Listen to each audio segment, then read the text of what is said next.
and gentlemen, good day and welcome to Techno Electric and Engineering Company Limited conference call hosted by Asian Markets Securities Private Limited. As a reminder, all participants' line will be in listen-only mode and there will be an opportunity for you to ask questions after the presentation concludes. Should you need assistance during this conference call, please signal an operator by pressing star then zero on your touchtone phone. Please note that this conference is being recorded. Now, I hand the conference to Mr. Suraj Solankar from Asian Market Securities Private Limited. Thank you, and over to you, sir. Thanks, Pari. Good afternoon, everyone. On behalf of Asian Market Security, we welcome you all to the Q1 FY2026 earnings conference call of Techno Electric and Engineering Company Limited. We have with us today Mr. P.P. Gupta, Chairman and Managing Director, and Mr. Ankit Saraiya, Director representing the company. I request Gupta ji to take us through the overview of the company quarterly result, and then we begin with the Q&A session. Over to you, Gupta ji, sir. Thank you, Suraj.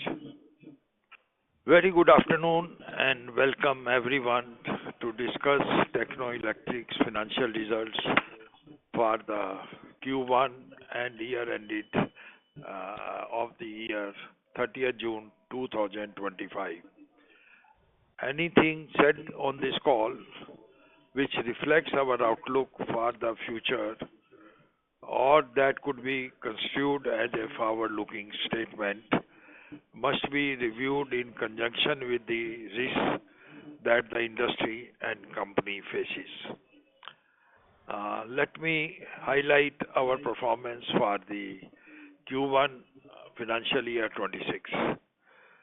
The results of the company, firstly, I will like to say the results of the company are not comparable on quarter basis due to the inherent nature of the business we carry out. The Q1 is generally not is a plus minus 15% of the full year turnover, followed by 20% plus in Q2, 25% plus in Q3, and around 35% in Q4. This pattern you must have noticed over the previous years also. The total revenue of the company for this quarter stands at 515 CR, up by 25% year on year. EBITDA of the company stands at 80 crore, up by 42% year on year. EBITDA margin is at 15.6% compared to 13.7% last year on year. The other income stands at 58 crore approximately compared to 23 CR last year. Similarly, profit before tax is at 124 crore compared to 75 CR last year, up by 64% year on year. The PAT of this quarter is at 99 crore, up by 78%, and EPS thus is at 10.70 per share.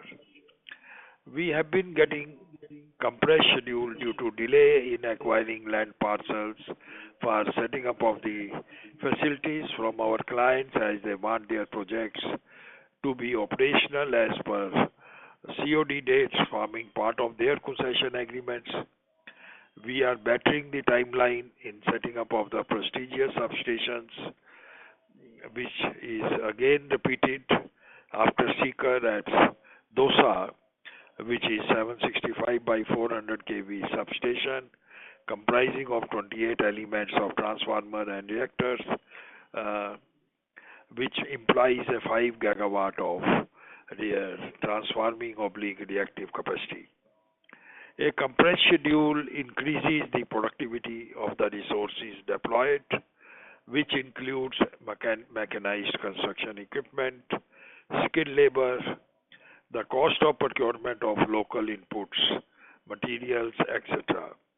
The compressed schedule further helps in optimizing the establishment cost and more so the productivity out of the resources deployed, making working capital efficiency more efficient. This is now being practiced in other ongoing projects at Bidar, Anantapur, Halwad, Lakadia, which are under execution and will be completed during the year. During the last year, we have successfully commissioned projects at 17 locations all over the country. Apart from this, in spite of increasing revenues, we do not let our balance sheet stretch in terms of working capital management due to better execution, operational efficiency, and focus on cash flows and efficient utilization of resources. Our current investment as on 30th June 2025 stands at 2250 crore, which is around 200 rupees per share. Techno has been able to garner better operating margins consistently over the years in this space compared to its peers. We have been able to convert the profit into cash on our balance sheet and had one of the efficient working capital um, management. The reasons for same can be summarized like speed of execution, thereby timely completion of the projects, the timely collection of the receivables, but more so the retention money by achieving closing of the contracts too. Avoiding interest-bearing advances by the client, the better credit terms from the vendors backed by commitment to pay in time. Due to better margins and working capital efficiency, we have been able to be debt-free company. Apart from that, over the past few years, the company has successfully monetized its all renewable power assets and transmission assets, thereby garnering a cash surplus of 1500 CR. And not in a single asset we had to see haircut. Additionally, rupees 1250 crore has been raised on QIP basis. This amount is available for next growth phase, which is in execution now, and we are constantly investing now in value accretive assets like data centers, AMI, TBCV, etc. The benefits, financial benefits, which will be seen in the coming years. We have already deployed about 1250 CR in last 2 years as capex in our subsidiaries SPV for setting up of the data centers, edge data centers, AMI projects, transmission projects acquired in TVCB mode, and also the projects in execution in partnership with InGrid at Dhule Ishanagar. The company is pleased to inform that the Chennai data center is now ready for operations, and edge data center at Gurgaon is already in deployment, is complete and in deployment. We expect during the year to deploy edge data centers at 5 locations and also deploy smart meters of more than 1 million. And we have also planned to successfully complete substations of 765 to 220 kV level at more than 20 locations countrywide. You will be happy to note that we are deploying 220 by 66 kV GIS substations in the highest altitude of the country in Ladakh and Kashmir at 4 locations, out of which 3 will be complete during the year. Coming to the order book, the momentum for bidding and order book has been steady. We have robust order book of unexecuted orders as of 10,408 crores as on the June end. We are further L1 in orders and also in advanced stage of order receipt for worth 720 crores. We expect the order book momentum to continue, and order intake for the financial year would be around 3,500 crores. This simply reflects we will have enough orders in hand to keep the growth momentum of around 40% to 50% CAGR for next 2 years.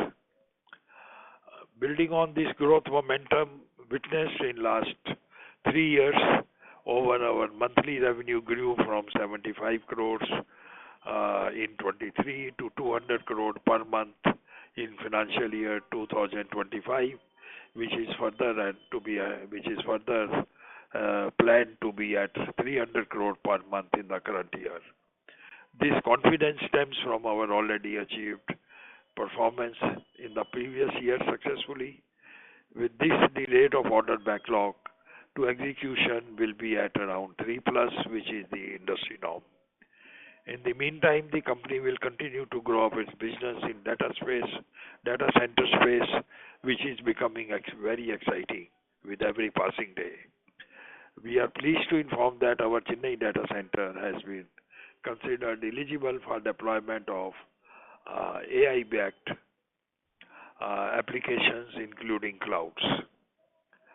Outlook. India's energy landscape is going through a significant transformation from historically sluggish energy demand growth to now registering double-digit growth driven by peak load targets scaling 260 gigawatt and above, and ambitious 400 gigawatt by 2030. To bridge this demand-supply gap, strategic investments are being channeled into advanced transmission systems like high-end 765 kV solutions, STATCOM solution, VSC HVDC solutions, battery storage solutions, where Techno enjoys a market-leading position. On the distribution front, massive smart metering rollout under RDSS and new reform-linked distribution, digitized distribution schemes will drive efficiency and private sector participation, another area of focus for us. The generation segment is also reviving meaningfully with the government 80 gigawatt thermal capacity addition plan, opening the substantial opportunity for balance of plant, EPC, and power evacuation infrastructure or grid connectivity of these facilities. Simultaneously, the data center ecosystem in India is undergoing a paradigm shift driven by AI, cloud, 5G, and data localization imperatives. The market is expected to more than double by 2030. Our investment in hyperscale NS data centers in Chennai, Gurgaon, Kolkata, and across Tier 2, Tier 3 cities via RailTel are timely and strategic position to capitalize on this. We believe this convergence of energy transformation and digital infrastructure offers a multi-year high growth opportunity. Techno Electric is strategically aligned, technically equipped, and financially sound to scale alongside India's aspiration in both these mission-critical sectors. Let me brief outlook, opportunities, and Techno strategy in each segment. The key drivers for the power transmission sector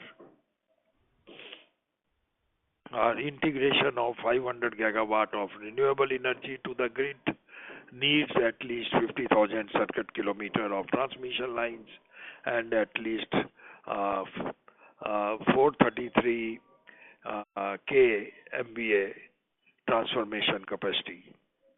National Electricity Plan envisages a outlay of 9.15 crore, and Power Grid's own capex in this is no less than 2 lakh crore till to 2030 as per their plans. Finance Minister in budget speech 2025 has incentivized electricity distribution and augmentation of intrastate transmission capacity by states amid efforts to improve their capacity of power firms and financial health. An additional borrowing of 0.5% of GSDP will be allowed to states contingent of these reforms. This will bring another investment opportunity of 1.5 lakh crores. And we can see already Maharashtra taking lead in this place. The EPC opportunities in this segment, the TBCB model projects, increasing private participation, high-end technology EPC, 765 kV AIS, GIS, STATCOMs, and battery energy storage solutions, and VSC HVDC solutions. Interregional corridor strengthening, capacity, corridor capacity transfer ability strengthening, green energy corridors for more RE evacuation and integrating with rest of India. Uh, the bidding pipeline apparently visible is around 40,000 crores per annum, and where Techno uh, plans to buy it by and 2,500 crore per year in for next 4 years. We concurrently have orders worth of presently we have orders worth rupees 7127 crore for transmission. Uh, we have successfully bagged two concessions in TBCB with the total revenue of 2,800 crore over concession period. Now coming to distribution, the RDSS scheme has an allocation of 3 lakh crore plus as an outlay, out of which 2 years are already nearly over, and the scheme is for 5 years. The reform-linked distribution scheme of 16,000 crore focused on triple P oblique privatization model. The scheme is for distribution sector at a mix of result and reform-based financial support with an objective of ensuring 24 by 7 sustainable power for all and financially viable distribution sector. The scheme envisages support to discoms in case of adoption of reform packages including triple P ownership of distribution companies. Adoption of various financial models at distribution level, including multiple supply franchises. Focus areas are going to be grid modernization, which includes SCADA, GIS, AMI, smart grid deployment, loss reduction and power quality improvement solutions, uh, advanced smart metering as an opportunity landscape, 22.24 crore meters planned under RDSS, another scheme which totals almost about 2.22 lakh crore as a capex. Out of these, 14 crore meters are already awarded and 2.9 crore meters stands installed. And out of this, our share is about 1.5 million against 29 million. Scope for 8 to 9 crore more meters to be bid out in next 2-3 years. High margin recurring O&M scope under TOTEX model,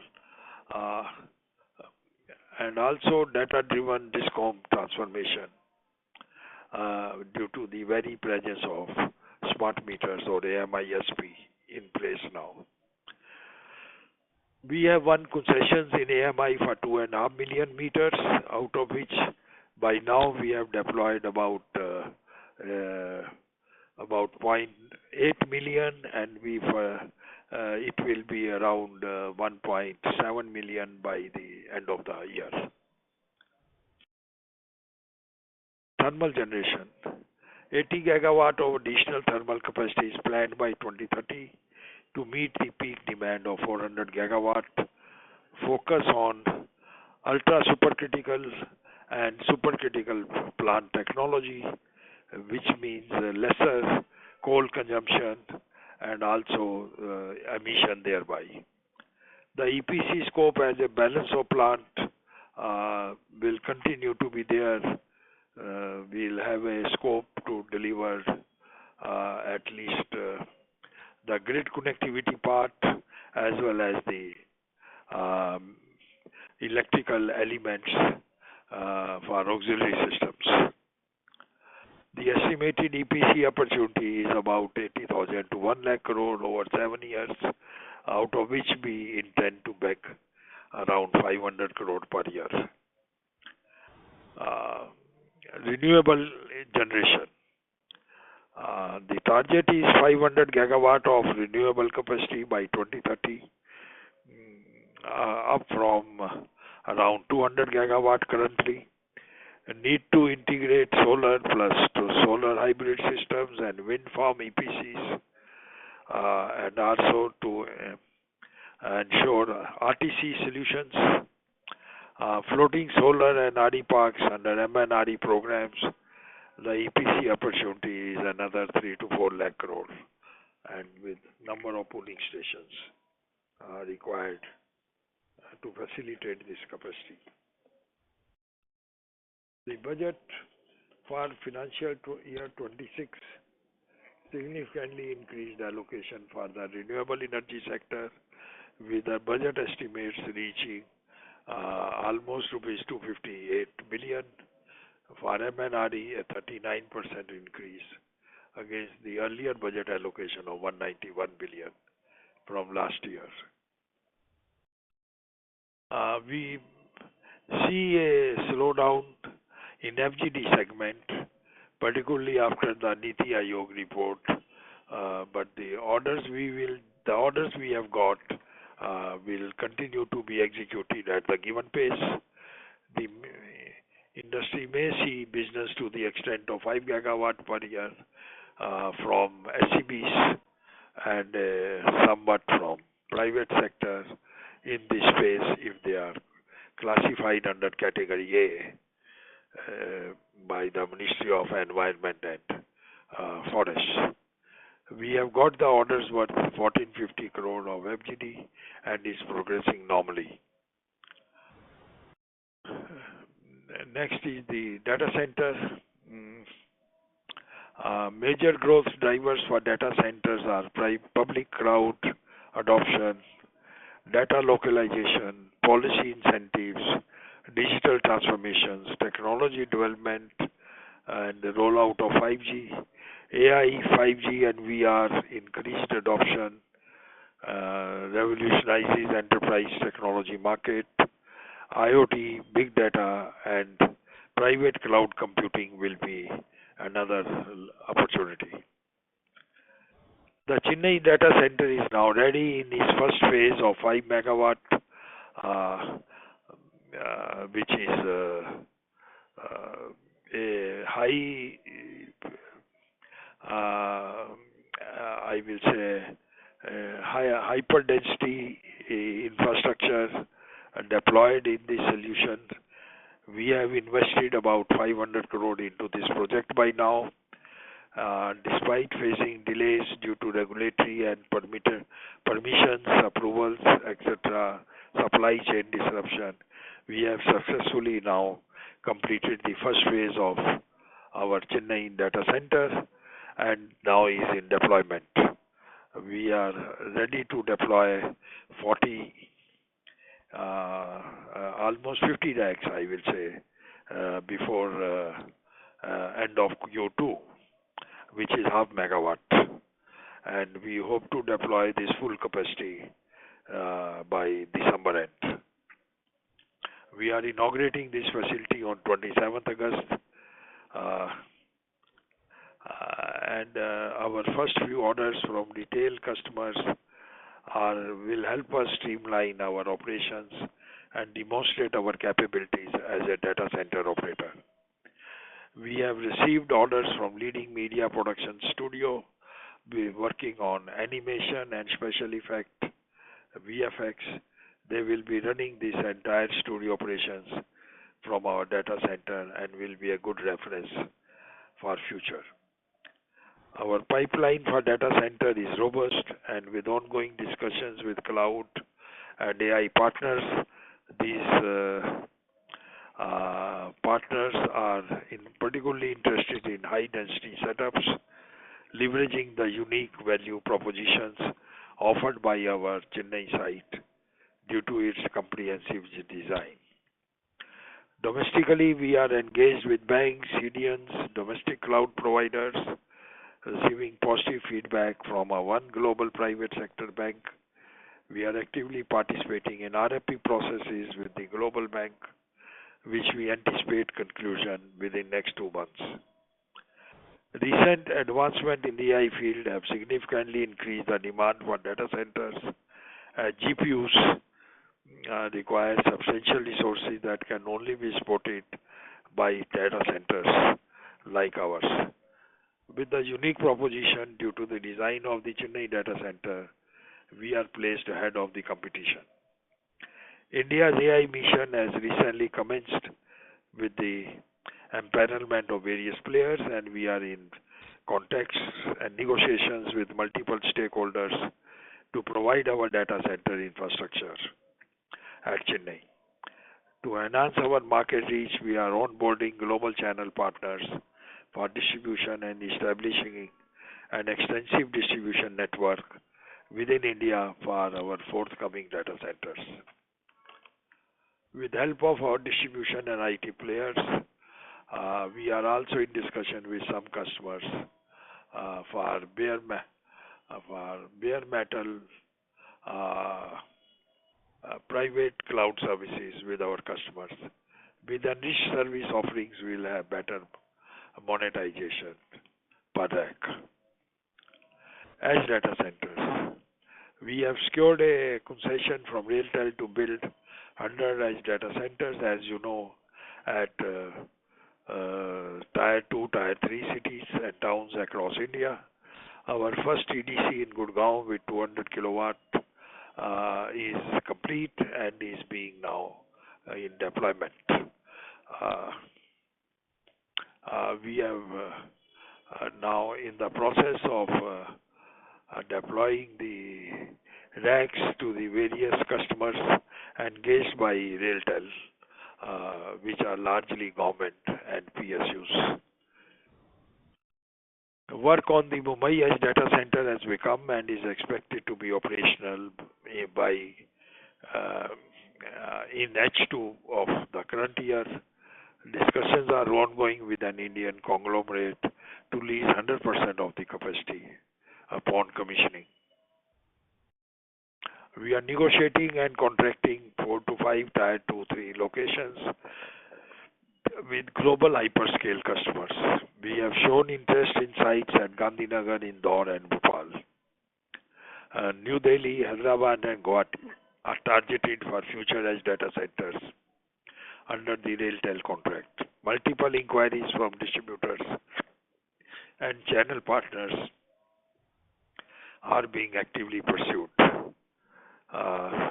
Noida data center. We have secured a concession from RailTel to build a hyperscale data center of 18 megawatt in Noida. The construction work for the same is going on, and we expect a partial completion and commissioning in H2 financial year 26. Kolkata data center. The master layout for the data center is ready and pre-construction has started. The first phase will be commissioned between mid and late 2027. We have an active funnel of 100 crore and key large cloud opportunities. The expected revenue for financial year 26 is 3,500 crore and approximately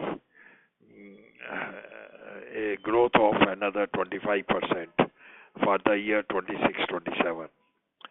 Accordingly, the EPS forecast is rupees 50 for the current year and around 75 for the next year. With this, Ankit, do you have something to add?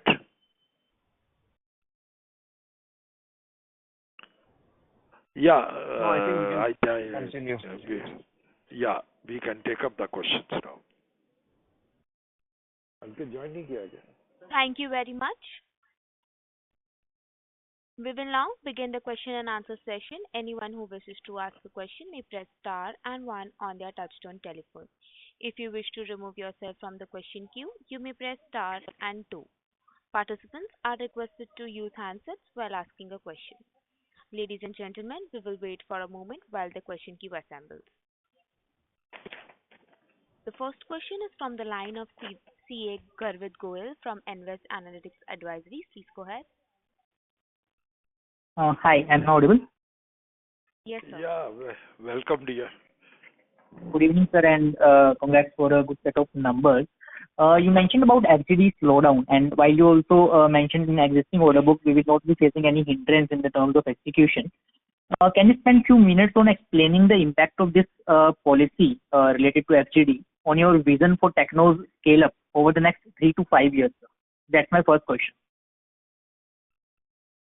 Yeah, you see, FGD was never a big time focus as a top line growth for Techno in business.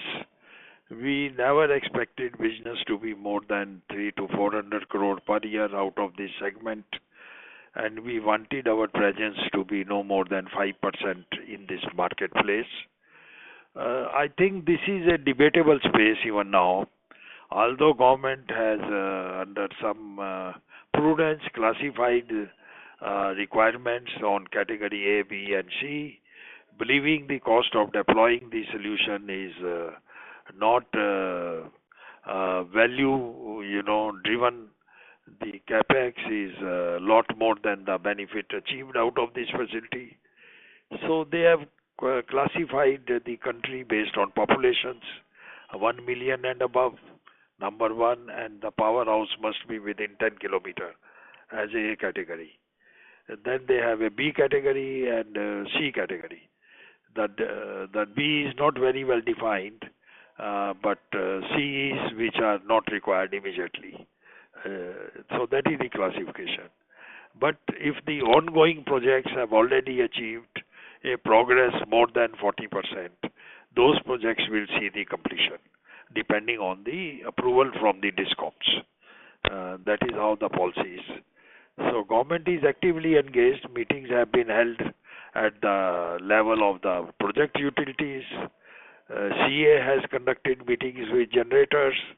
They have conducted meeting with EPCs, and I'm sure some guideline will follow shortly. Understood. So is there any risk in the existing order book execution as well? Like you mentioned about some approvals. So if approvals are not there, then that means we will be facing some challenges in the execution of existing order book as well. Can that be the case? No. The existing orders have already more than a 2-year-old with us, and they have Kota falls. We have 2 orders, Kota and Jalawar. Kota is in category A, so it has to see the completion by the very policy. Jalawar is in category C, which is already complete beyond 60%. We have shared all the data with the generators, with the utilities, DISCOM, as well as with CA. NTPC has already taken a call to go ahead with the ongoing projects. We technically don't see much threat to the other order also at Jalawar. Understood, sir. And secondly, on the Chennai data center, you mentioned that is operational now. So can you tell us what kind of revenue are we anticipating in this year itself from Chennai data center? Ankit, are you there? Hello. Yes, sir. He is connected into the line. Hello. Yes, sir. Yeah, you see, you can take a revenue this year may not be more than my Ankit will be more able to say accurately, but I trust it will be about 25 CR. I think earlier we were speaking about 100 CR.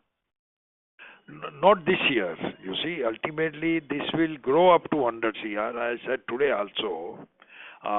Maybe it will be more visible from 100 to 200 CR next year. This year we are in the process of building up of the capacities like Gurgaon, Bombay, Chennai. So these 3 facilities will be ready for deployment. So I will say conservatively 25 crore, but maybe more. And depending on what you include in it, I'm not including any services or any power cost in it. I'm talking of the bare revenue, which will have a beta of 80% or more. Understood, sir. And lastly, on the guidance part, the guidance for this year, EPS 50 and revenue 3,600, is that intact, sir? Yeah, absolutely. They are intact. Understood. Thank you very much, sir, and all the best for the future. I will join the team. Thank you. The next question is from the line of Ankit Madhwani from Step Trade Capital. Please go ahead. Hello. Yes, sir. Yes, sir. I just wanted to know the margin profile. Like the data center will be operational by this year. So what will be the margin for the FY27? No, we have already said margin. We don't inbuilt the 75 CR. EPS of 75 will largely be coming out of the EBITDA inclusive of data center in that, obviously. So it is depends on how top line is constructed in this business. If you take bare rentals, then it is 80%. But if you include services, power costs, then accordingly EBITDA goes down to 50-60%. So, but it will be much better than what we get in our EPC business. So it will only be improving. Okay. So, sir, when we look at your data center business, so what will be the proportionate revenue for FY26? So, can you tell us the weight of the data center so that it has? No, in 26 it will be very negligible. So we are already talked about it in the previous question. Maybe 25 to 30 CR. But it will be little more significant next year. Okay. So one year is a waiting period. Yeah, that is 26, 27. Okay. Understood, sir. Okay. And sir, FY27 what would be the tentative number? So when it is significant, but what would be tentative number? You see, we need to be precise. I think you wait for another 2 quarters. When we take up the results of, around maybe Q3, on data center revenue, we will be more precise. But we are definitely targeting a big push. Because this sector is evolving and changing every moment. Sometimes it looks, it is so opportunistic, so wonderful, and sometimes it takes time to conclude, with the customer. Customer takes more time to conclude a contract and deploy his facilities. So that bit of uncertainties of 3 months here, they are always keep playing in the forging a relationship and the relationship becoming revenue accretive. Correct, sir. Okay, sir. Thank you very much, sir. Thank you. The next question is from the line of Rohan Dalal from Batliwala and Kirani Capital. Please go ahead. Sir, first of all, congratulations on some excellent numbers that you've shown, and we really look forward to the next couple of years going forward. My question is that we have been, in the past, you have guided that you're looking for a strategic investor for your data center business. Is that still on the cards, or now are you looking at doing it entirely on your own? Look, dear, strategic is a very meaningful and very significant word. How strategic a partner is, who brings opportunities, who brings capabilities, and not merely finance, because Techno is capable to finance its operations.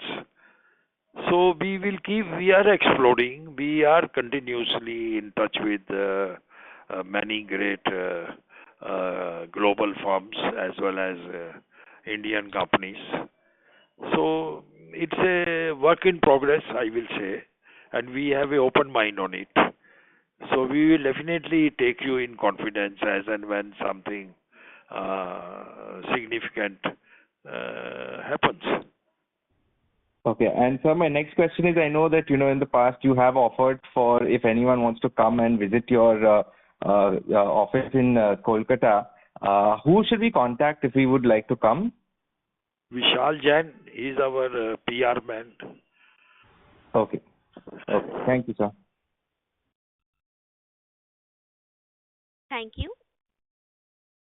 The next question is from the line of Dikshant from DB Wealth. Please go ahead. Hi, management. Congratulations on the good results. So the first question is, could you actually, from an historic perspective, before 2021, we used to have margins in the range of 24-25%. But since 2021, our margins have dipped significantly. So what has been the change in the business that has led to this drop in margins right now? I think all of you know we were the first IPP in wind power and had invested in 200 megawatt. The revenue of wind power had a beta of no less than 80%, but the revenue may be around 200 CR. So that was contributing a lot more to the EBITDA when put together with EPC business. And same may happen down a year when data center business is clubbed with the our EPC business. So EPC business has a different EBITDA, than the EBITDA in a asset-based business. So, given our seasonality of business, June quarter has had a actual better margin than the previous year. So what has been going right for us to give us this margin in a seasonally muted quarter? No, there is no magical change, again I will say, because now some revenue of our wind business, number one, has become so insignificant that the auditors decided to take it a one segment business and not two segment business anymore as we did till previous year. So if you take on EPC business only, the margin will be around 14.5% only. Whereas if you put the wind business revenue, which is around 15-20 crore now, of the remaining 20 megawatt in our books, then it improves by further 1% more. Got it. So, in our line item, there is a particular line item in our P&L which is profit from discontinued operations. So, right. Could you just give us some light on understanding what this particular number means and why is it declining? You see, a discontinued business is a discontinued business. And realization out of the same is the arrears receivable from the discoms of the power already supplied over previous years. The asset stands monetized and disposed of in 23 by the company now. So those are regulatory disputes. As and when we get regulatory favorable orders, those amounts becomes payable by the discoms and we get paid. That is what it means. So, thank you so much for that explanation. But could you elaborate a little bit on this? That when does regular business become a discontinued business for us? Just from a business cycle perspective, the question I'm asking the question. No, I have not got your question. A discontinued business never becomes regular business. See, regular business will become discontinued business at some point of time, right? Yeah, that is already discontinued in 23. So I said there is no more power generation, no more regular sale of power. These are the realization of arrears as per the eligibility, as per provisions of the PPA we have with the discoms. So discom had its own disputes with us. So we went through regulatory resolutions with TNERC, with APTEL. So those favorable orders as and when are implemented, money is received, we disclose that amount on receipt basis in our books as a conservative. They were not kept in our books as outstanding of the previous years, nor accounted for those entitlements. We already state that we are conservative and we account all disputes and all these kind of regulatory issues pending in the courts or arbitration or in regulatory courts on receipt basis only. Got it. So last question is on a guidance. So you have mentioned a 40 to 50% guidance for the next at least 2 years. What kind of margins can we expect on this sort of growth? Do you think we can be more than 25% at the end of this? Look, margins are not so simple to come by. We are a regulated part of regulated businesses.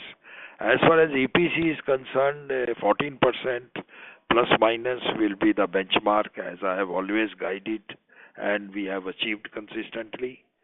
The further improvements will happen only by our data center business, now happening, and somewhat out of the AMI business, which are the asset-based businesses of the company. So clubbed together, you may find some improvement year on year. So what Whether kind it of will be number? very please, as I said earlier, we will discuss this more in Q3. Okay. So if I may ask one more last question is on our other assets item. Our other assets item, sir, has improved from last year to 2025. So it has gone from 400 odd crores to close to 900 crores, around 880 crores. Could you just tell us that what are these other assets that we are working on right now? Is this part of the CWIP? But that would be a different head. It says, you rightly worded yourself, it is a CWIP which will be capitalized in Q2 now out of this for Chennai data center and somewhat more by the end of the year on the AMI and somewhat on the TBCB side as and when commissioned. Got it. Thank you so much, sir. Thank you. Thank you. The next question is from the line of Pranjal Mukherjee from Growth Peer Ventures. Please go ahead. Hi, sir. Am I audible? Yeah, very audible, sir.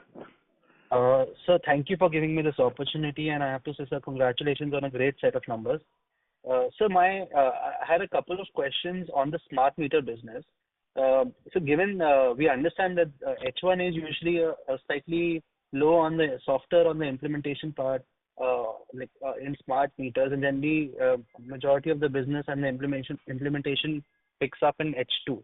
So I just wanted to understand what kind of on ground what is the on ground situation that you're seeing right now in the market, and do we foresee installation picking up quarter on quarter even from this level? Yeah, we have not faced any problem, to be honest, in deploying meters so far. And we almost do about 80,000 to 1 lakh meter a month. And that is what we are obliged to do under these 4 concessions. And it is going as per the program.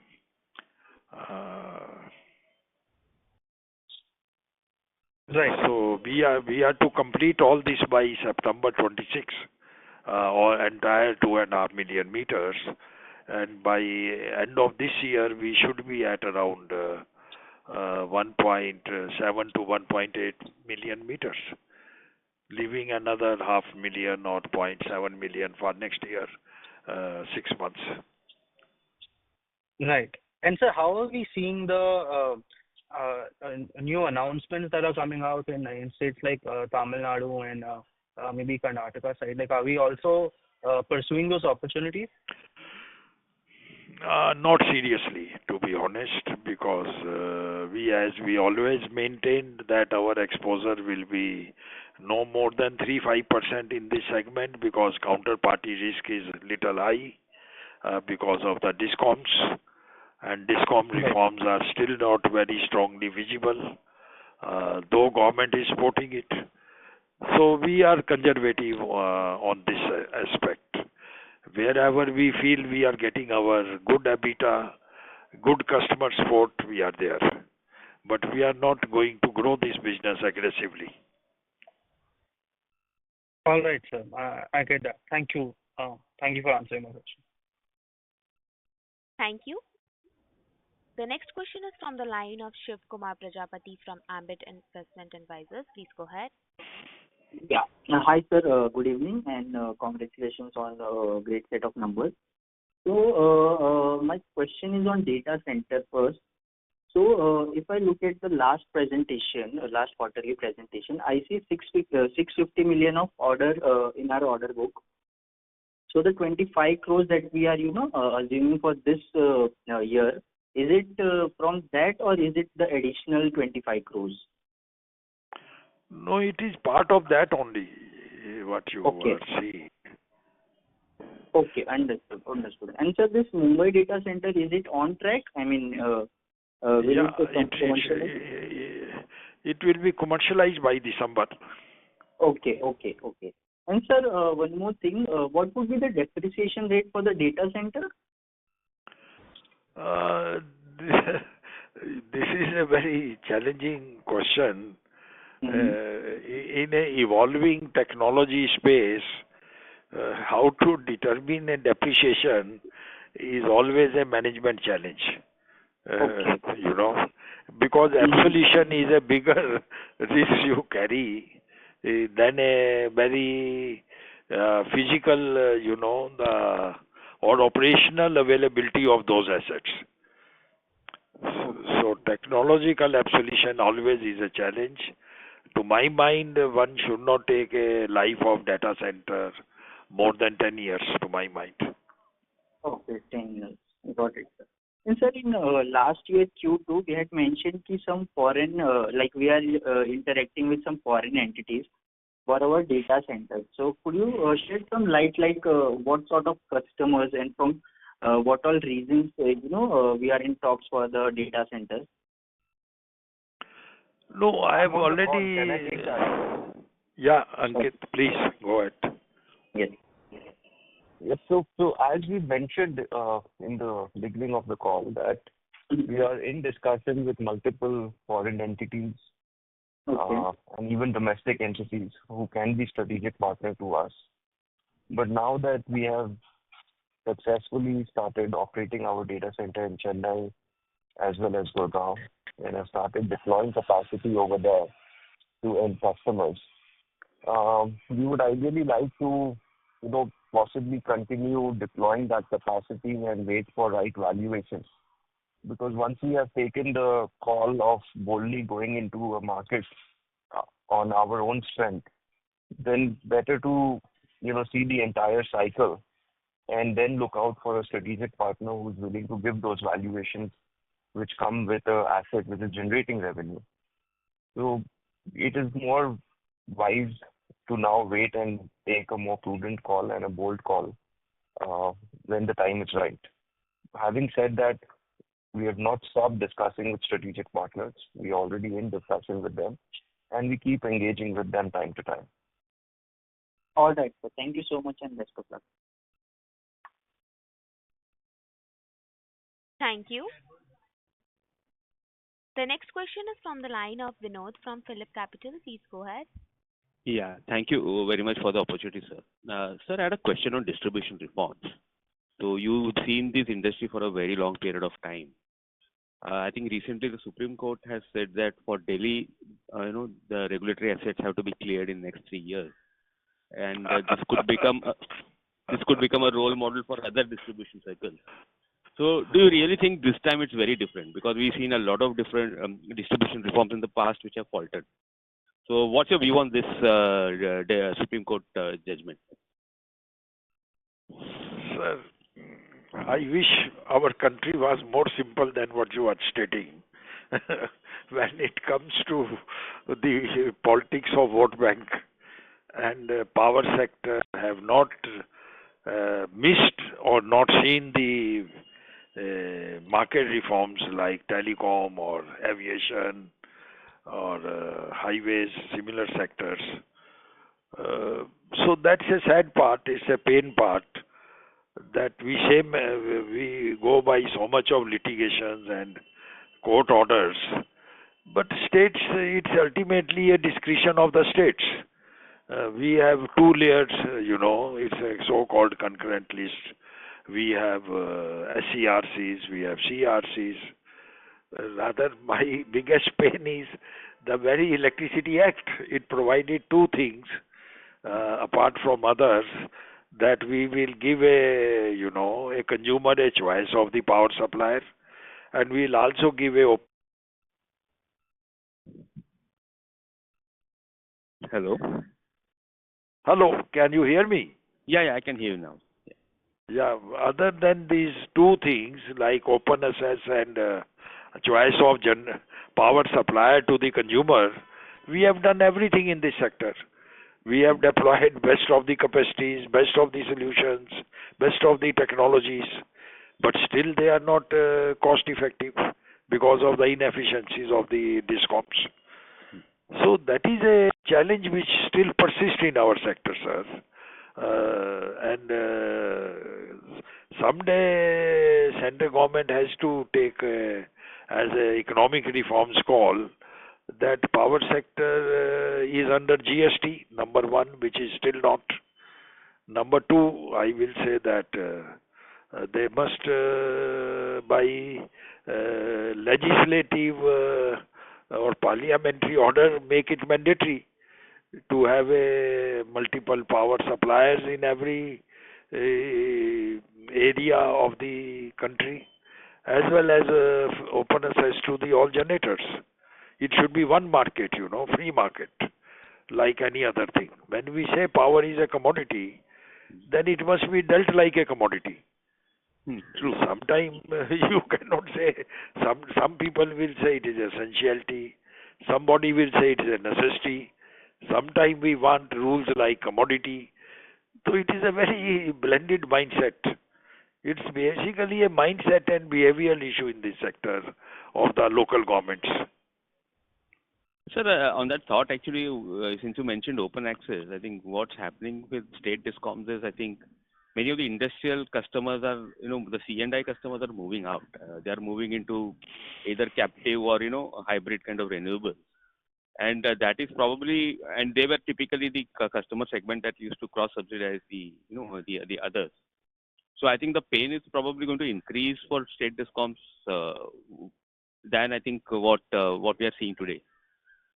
So I don't know. Sir, I'm not getting into those debates.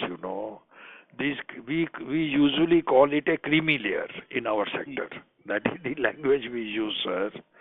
But government have to believe, can T&D cost be 200% of power generated cost in any country? Tell me. Have you experienced that? You generate power at 3 to 4 rupee, and still in your house it comes at no less than 10 rupees. Correct. So no citizen asks in this country to the government, who takes away my 6 rupees, sir? So that those questions public have to rise up, one day and ask these questions. So that is the challenge.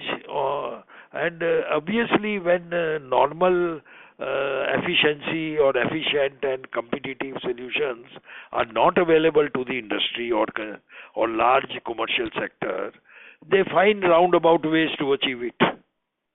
Sure, sir. That is what is happening. Why so much of pain, Why we cannot reduce the cost of the power to 50% and consumption to 2 times? You see how much growth it will bring to the sector. Correct. Why per capita consumption cannot be 2000 in this country if power cost comes down to 5 to 6 rupees? True. Let's hope. I think this probably sets the tone because there have been many one-time settlements which have never remained a one-time settlement. So. Absolutely right. Yeah. Thank you so much, sir. Thank you. Thank you. The next question is from the line of Dikshant from DB Wealth. Please go ahead.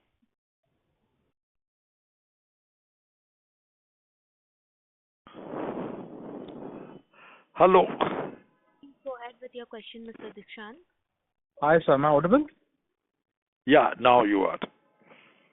So, our working capital days has been increased.